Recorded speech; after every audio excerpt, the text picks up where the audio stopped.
বন্ধুসকল নমস্কাৰ। আজি আপোনালোকক মই এটা জায়গা দেখুৱাম আৰু এইটো চাওক, এইটো হ'ল নাগ্ৰিজুলিত থকা হাইলেণ্ড। এইটো নাগ্ৰিজুলি হাইলেণ্ড। এতিয়া গধূলি হ'ব আৰু সূৰ্য অস্ত যাবগৈ এতিয়া। আৰু এইটো এটা পিকনিক স্থল। ডিচেম্বৰ জানুৱাৰী মাহত ইয়াতে বহুত মানুহ আহে পিকনিক খাব। ক'ব গ'লে এইটো এটা পিকনিক স্থল। আৰু গধূলি হ'লে আৰু এইটো চাওক।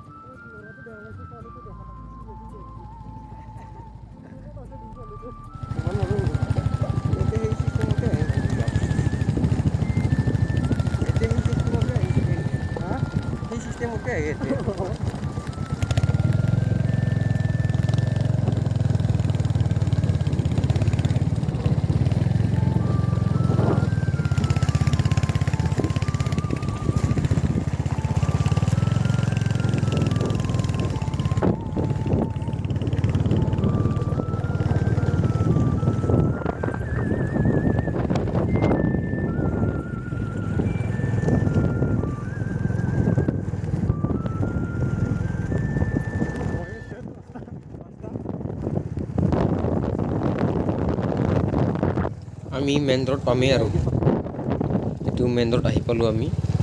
আৰু ইফালে এনেকৈ চিধা গ'লে পানেৰী ওদালগুৰি পাই যাব।